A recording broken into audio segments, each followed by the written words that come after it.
समाचार वरकबर्ता में आप सबका हार्दिक स्वागत है। मैं हूं सुपर्णा। आइए नजर डालते हैं आज की प्रमुख सुर्खियों पर।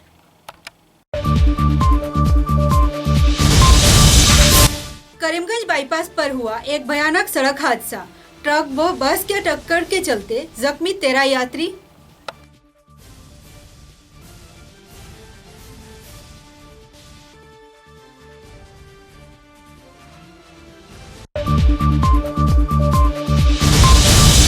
गोल्दिगी मॉल के स्पा पार्लर में चल रहे हैं अवैध कारोबार। खुफिया सूचना के आधार पर 3 महिला सहित 2 युवक पुलिस की गिरफ्त में।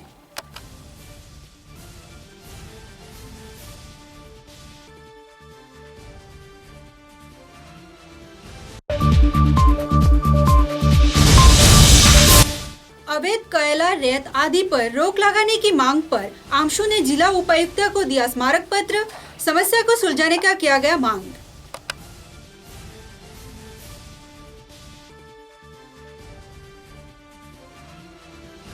अब समाचार विस्तार से। 14 दिसंबर सोमवार को करीब आधी रात करीमगंज बाईपास के सामने हुआ एक भयानक सड़क हादसा। गुवाहाटी से त्रिपुरा आते समय ये हादसा संघटित हुआ। करीब 13 यात्री हुए घायल, जिसमें एक आदमी और 3 महिला गंभीर रूप से घायल हुए। उन्हें करीमगंज सिविल हॉस्पिटल में भेजा गया। बताया जा रहा है हादसे कोहरे की वजह से हुआ। कैसे हुआ था?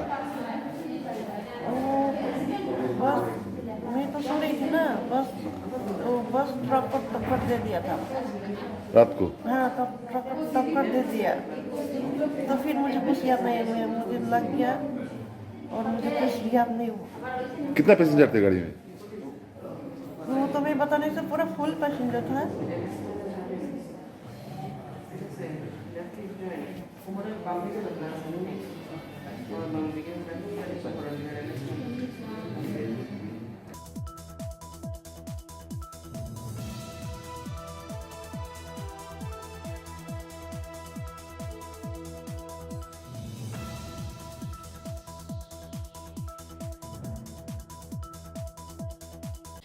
सिलचर के गोल्दिगी मॉल के आर.एन. हेवेंस पार्लर में चल रहे हैं अवैध कारोबार।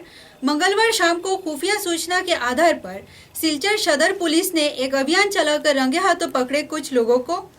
3 महिला और 2 युवकों को लिया गया हिरासत में। साथ ही पार्लर में छापेमारी के दौरान आपत्तिजनक सामग्री भी बरामद की गई।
पंद्रह दिसंबर मंगलवार को ऑल असम माइनॉरिटी स्टूडेंट की ओर से एक स्मारक पत्र काछाड़ के डीसी महोदया को भेजा गया, जिसमें उल्लेख किया गया मेघालय से अवैध तौर पे कोयला और रेत काछड़ में लाया जा रहा है।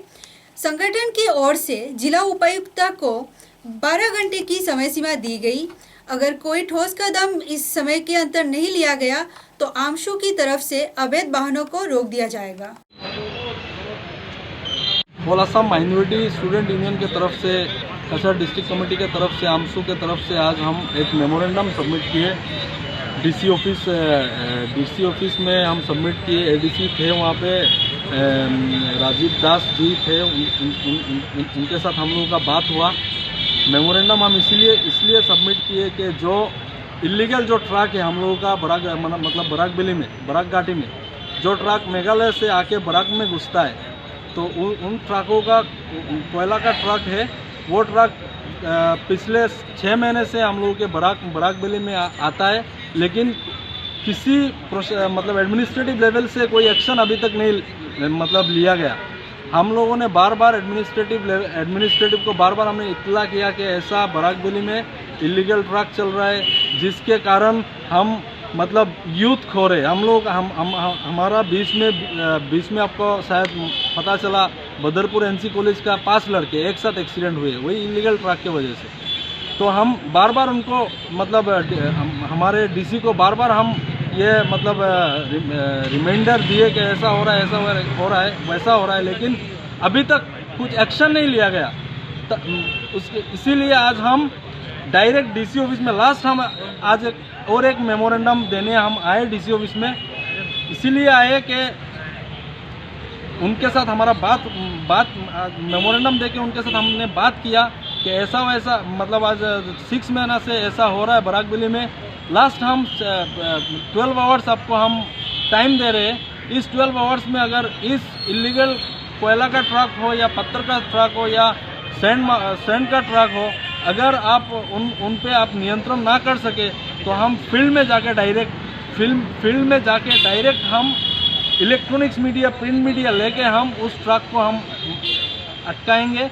उस ट्रक को डायरेक्ट हम पुलिस सुपर के पास डीसी सर के पास हम डायरेक्ट हैंडओवर करेंगे, क्योंकि ये जो ट्रक आते हैं मेघालय से, उस ट्रक का लीगल कोई डॉक्यूमेंट्स नहीं होता है, कोई लीगल परमिट नहीं है, कोई वेट ब्रिज का कोई चालान नहीं है। डेली रात 10, 15, 20, 25, 50 ट्रक ऐसे बराक घाटी आता है मेघालय से, लेकिन हर एक गेट में पैसा देके इस ट्रक को भगाया जाता है। आने वाले 19 दिसंबर से सिलचर इलोरा होटल में शुरू होने जा रहा है भूपेन हजारिका सेशन 6। प्राग न्यूज के तरफ से ये सेशन की शुरुआत की गई, जिसमें बराक घाटी के सभी कलाकारों को आह्वान किया गया। आगामी 19 ডিসেম্বর বরাক উপত্যকায় প্রথম প্রাগ নিউজের পরিচালিত ভূপেন দা সিজন 6-এর অডিশন শিলচর ইলোরাতে অনুষ্ঠিত হবে এবং ওই যে অডিশনটা হচ্ছে এটা প্রথমবার হচ্ছে বরাক উপত্যকায়। আর দ্বিতীয় হচ্ছে অডিশনের যে ক্রাইটেরিয়াগুলো হচ্ছে যে 5 থেকে 13 বছর এবং 14 থেকে 35 বছরের যারা শিল্পীরা তারা অংশ নিতে পারবেন এবং কোনো এন্ট্রি ফিস থাকবে না। 18-19 ডিসেম্বর যেসব শিল্পীরা আমাদের এখানে আসবেন তারা সরাসরি তাদের নাম নথিভুক্ত করবেন, তারপর তাদেরকে টোকেন দেওয়া হবে এবং সেইভাবেই এই অডিশনটা হবে। এবং আরও একটা বিষয় যেটা অডিশনে যেসব শিল্পীরা আসবেন, আমাদের এখানের যারা প্রতিভাবান শিল্পীরা আসবেন, তারা কিন্তু ভূপেন হাজারিকা রিলেটেড, ভূপেন হাজারিকার লেখা হোক, ভূপেন হাজারিকার গান গাওয়া হোক বা ভূপেন হাজারিকার সুর দেওয়া হোক, যে কোনো বাংলা, হিন্দি, আসামিজ যে কোনো ভাষার যে ভূপেন হাজারিকা রিলেটেড গানগুলো থাকবে। তার জন্য আমি বরাক উপত্যকার প্রত্যেক শিল্পীদের কাছে আমি অনুরোধ করছি যে আপনারা আসুন, কারণ এইবার প্রথম আমাদের প্রাগ নিউজ থেকে এই রিয়েলিটি শোর অডিশনটা শিলচরে অনুষ্ঠিত হচ্ছে। তাই 19 ডিসেম্বর আপনারা সবাই আসবেন, আপনারা অংশ নিন এবং এখান থেকে সিলেক্ট করে নিয়ে যাওয়া হবে শিল্পীদের গুয়াহাটিতে এবং গুয়াহাটিতে মূল অনুষ্ঠানটা হবে। এবং বিচারকও কিন্তু আমাদের বরাক উপত্যকার বিচারকরাই বিচার করে দেবেন কারা এই ভূপেন হাজারিকা সিজন 6-এ অডিশনে যারা সফলতা পাবে তাদের সিলেকশনটা কিন্তু এখান থেকেই করা হবে। তার পরবর্তীতে মূল অনুষ্ঠান গুয়াহাটিতে হবে। অনুষ্ঠান হবে হোটেল ইলোরাতে এবং এই গোটা অনুষ্ঠানে আমাদের প্রাক্যের যে সহযোগিতা, যেমন জায়গা দিয়ে বা বিভিন্ন যোগাযোগ এইসবের ক্ষেত্রে সহযোগিতা করছে নর্থ ইস্ট ইন্ডিয়া কালেক্টিভিটি নামে একটি সংগঠন। যাতে আমরা একটু তুলে ধরতে পারি, তার জন্যই আমাদের এই প্রচেষ্টা। এবং ওরা সেখানে আমাদের দিয়েছেন, একদম স্বতঃস্ফূর্তভাবে হাত বাড়িয়ে দিয়েছেন, বলেছেন ঠিক আছে আমরা তো নিশ্চয়ই করব বলে করছেন। এবং আপনারা আমাদের সাথে থাকবেন, তাহলে আমরা এটা সুন্দরভাবে করে এগিয়ে নিয়ে যেতে পারবো। আপনাদের জানা হলো আপনারা যত বেশি ভাবে জানাইবা তত বেশি আমরা পার্টিসিপেট পাইমু আশা রাখি, কারণ আপনারা। समाचारों में लेते हैं एक छोटा सा विराम। ঝড় ঝঞ্ঝা যাই আসুক, ছোট বড় যে বাড়িই হোক, এই দেওয়াল সব সহ্য করে, দৃঢ় হয়ে বছর বছর চলে। বরাক ভ্যালির নতুন পরিচয়, দৃঢ়তার আরেক নাম valley cement. Valley strong, very strong. आंधी हो या तूफान, छोटा घर या मकान, ये दीवारें सब झेलता है, मजबूती से सालों चलता है। बराक वैली की नई पहचान, मजबूती का दूसरा नाम valley cement. Valley strong, very strong.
Healthy life Ambikapatti Silchar Celtex অফিসের নিকটে এক সম্পূর্ণ আয়ুর্বেদিক চিকিৎসা কেন্দ্র।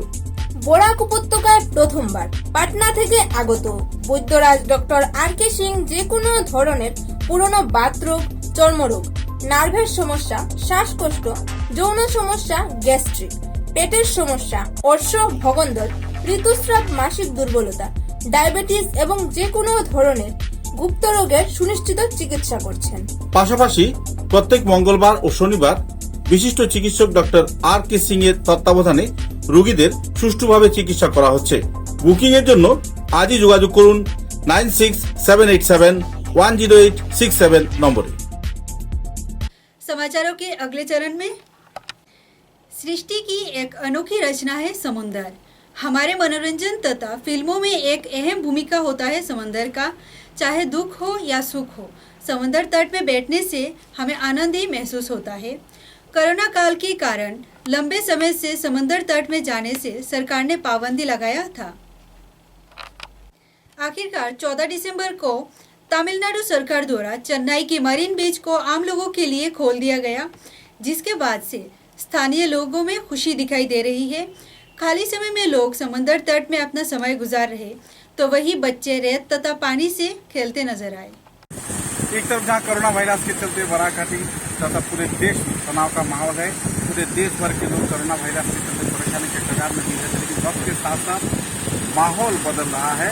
हम आए हैं चेन्नई के मरीना बीच क्षेत्र में, जहाँ पर आप देख सकते हैं कि बहुत सारे यहाँ पर नाव खड़े हुए हैं, मछली पकड़ने के नाव। साथ में यहाँ पर एक मेला का माहौल बना रहता है हर साल और बहुत सारे लोग यहाँ पर अपने व्यापार करते हैं। लोग अपने रोजी रोजगार के जो जरिया है उसे यहाँ पर इस्तेमाल करते हैं। आज यहाँ पूरी तरह सुनसान पड़ा हुआ है, चारों तरफ मछली के नाव एक तरफ सुनसान पड़े हुए हैं। व्यापारी भी चुपचाप बैठे हुए हैं। बाकी सूचना के अनुसार 9 दिसंबर से यहाँ पर फिर से मरीना बीच जो है आम लोगों के लिए खोल दिया जाएगा और इस समस्या को लेकर धीरे धीरे लोग उभर कर आ रहे हैं और सैलानी वक्त के साथ साथ यहाँ पर आते दिखाई दे रहे हैं। कुछ दिन पहले आप देख रहे थे यहाँ पर कोई भी माहौल लोग नहीं था, लेकिन आप देख सकते हैं कि हमारे पीछे बहुत सारे लोग हैं जो आज यहाँ पर मौजूद हैं और सैलानियों की भीड़ वक्त के साथ साथ यहाँ पर उभरता हुआ नजर आ रहा है। दरिया दरिया हमको ले चलो, सागर की लहरों हम भी आते हैं ठहरो।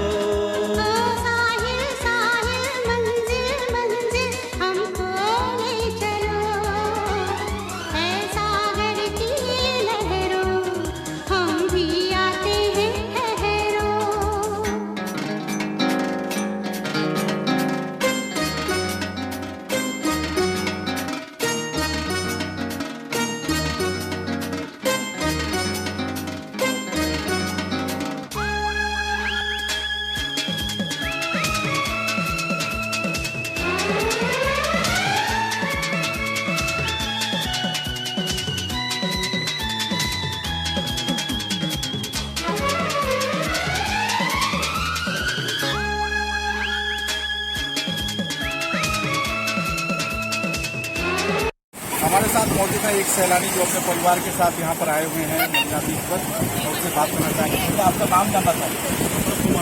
प्रताप कुमार हमारे साथ मौजूद है, जुड़ गए हैं।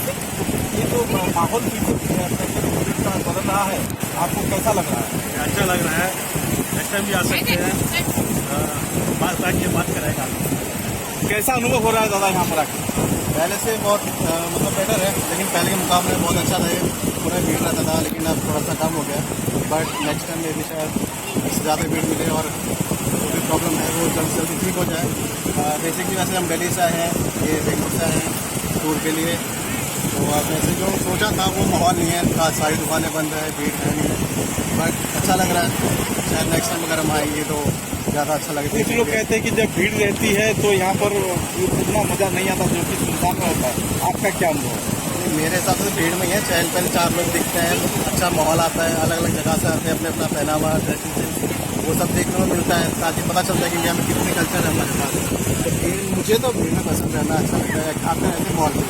अब यहाँ पे भी अगर सन्नाटा से घर की छत में भी बैठ सकते हैं, आराम से सन्नाटा चाहिए तो घर की छत में भी आराम से बात में रेस्टोरेंट भी कर सकते हैं। मुझे तो यही है कि भीड़ भाड़ में ही अच्छा रहता है, ताकि मिलने का माहौल मिले, ताकि कल्चर पता चले। काफ़ी जितने स्टेट रहते हैं उतने पहनावा रहता है, उतनी लैंग्वेज रहती है।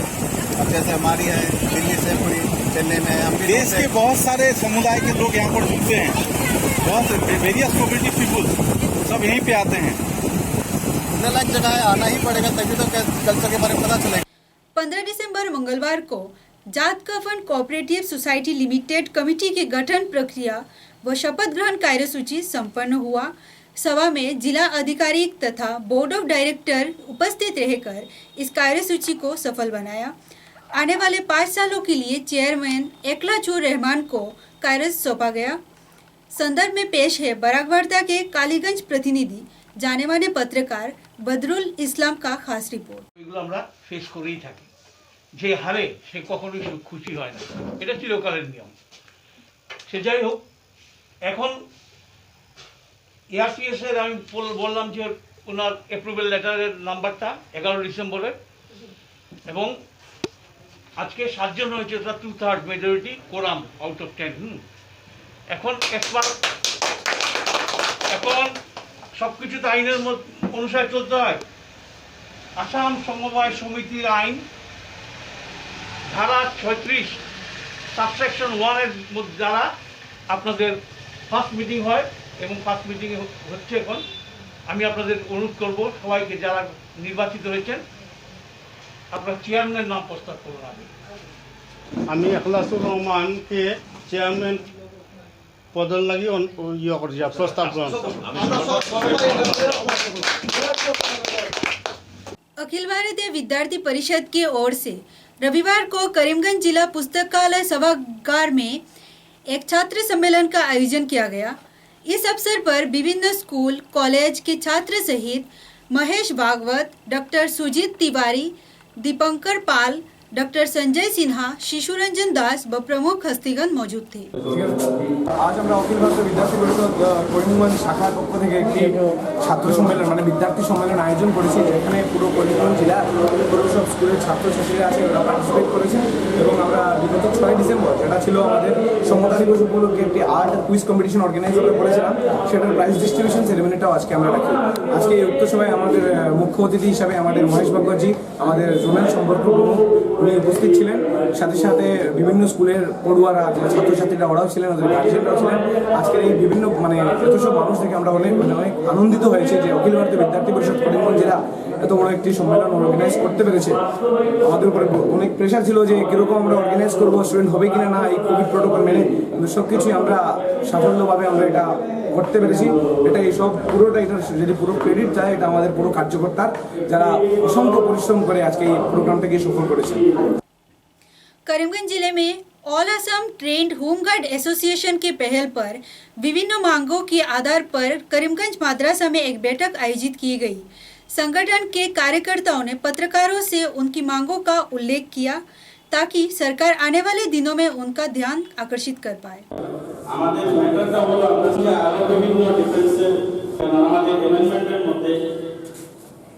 এরকম একটা করণ লেখা আছে, যার জন্য আমরা ভলান্টিয়ারে থাকতে হবে স্বেচ্ছাসেবক হিসাবে। আমি প্রিন্ট মিডিয়া বন্ধুর মাধ্যমে আজকে আমাদের সাধারণ সভা, এই সাধারণ সভা দেখেন, আজকে আমাদের এই হোমগার্ড ডিপার্টমেন্টটা অনেক পুরনো। 1947-এ হোমগার্ড ডিপার্টমেন্টের জন্ম হয়। আমরা প্রতিটা মুহূর্তে সব সময় আমরা নিরলস সেবা চালিয়ে যাচ্ছি। ইলেকশন ডিউটির সময় আমরা ইলেকশন ডিউটি করে যাচ্ছি, আমাদের জান হাতে রেখে। এই কোভিড-19 ডিউটি আমরা করে গেছি আমাদের জান হাতে রেখে, জানের বাজি রেখে। আমাদের ঘরে আমাদের মা বাবা, ভাই বোন, স্ত্রী, ছেলে মেয়ে সবাই আছে, কিন্তু সরকার আমাদের সেই হিসাবে কোনো ধরনের পারিশ্রমিক কিছু দিচ্ছে না। সেই হিসাবে আমরা খুবই দুঃখিত। আজকালকে দেখেন, একজন দিনমজুর, একজন ডে লেবারের হাজিরা 400 টাকা 500 টাকা, কিন্তু সরকার আমাদেরকে মাত্র 300 টাকা হাজিরা দিচ্ছে। সেই হিসাবে আমরা খুবই দুঃখিত। এবং আমাদের সরকারের কাছে খুবই বিনম্র অনুরোধ, আমাদের বিশেষ বিশেষ দাবি, আমাদের যাতে স্থায়ীকরণ করা হয় এবং আমাদের বেতনটা যাতে নিম্নতম 15 থেকে 20,000 টাকা করা হয়। কারণ আমরা সবসময় সরকারের কাছে আমরা দাবি জানিয়ে আসছি। उदारवन क्षेत्र के अंतर्गत खासपुर शालगंगा शमशान भूमि पर जबरन कब्जे की आरोप को निराधार बताया जिला प्राथमिक शिक्षक शोपन चक्रवर्ती ने सोमवार को एक सांबादिक सम्मेलन में अपने खिलाफ आरोपों का खंडन करते हुए नीलमणि दास, सुप्रिया बड़ाल व अन्य लोगों की साजिश का नतीजा बताया है। इस दिन के इस सम्मेलन में उपस्थित थे शिवानी चक्रवर्ती, संदीप चक्रवर्ती, शंकर देव प्रमुख। আমি অবসরপ্রাপ্ত প্রধান শিক্ষক শ্রী স্বপন চক্রবর্তী এবং শিলচর মহকুমা প্রাথমিক শিক্ষক সম্মেলনের প্রাক্তন সভাপতি, বর্তমান মুখ্য উপদেষ্টা। আমি অতি দুঃখের সহিত জানাইতেছি, গত 12/12/2020 তারিখে শালগঙ্গা খাসপুর শ্মশানঘাটের জমি সংক্রান্ত ব্যাপারে আমার উপর যে মিথ্যা অপবাদ বিভিন্ন সংবাদ মাধ্যম তথা মিডিয়াতে, ইলেকট্রনিক মিডিয়াতে এসছে, এটার জন্য আমি মর্মাহত এবং দুঃখিত। আজকে আমি জিনিসটাকে পরিষ্কার করে সবার উদ্দেশ্যে জানাচ্ছি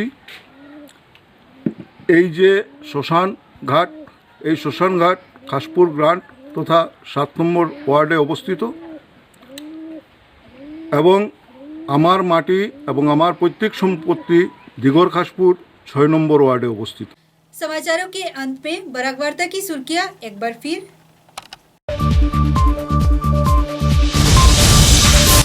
करीमगंज बाईपास पर हुआ एक भयानक सड़क हादसा। ट्रक व बस के टक्कर के चलते जख्मी 13 यात्री।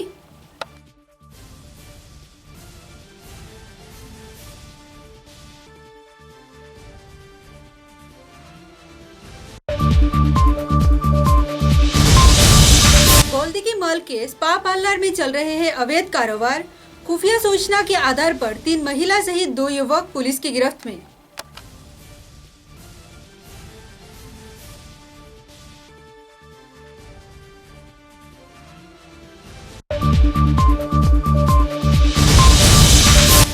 अवैध कोयला, रेत आदि पर रोक लगाने की मांग पर आमशु ने जिला उपायुक्त को दिया स्मारक पत्र। समस्या को सुलझाने का किया गया मांग।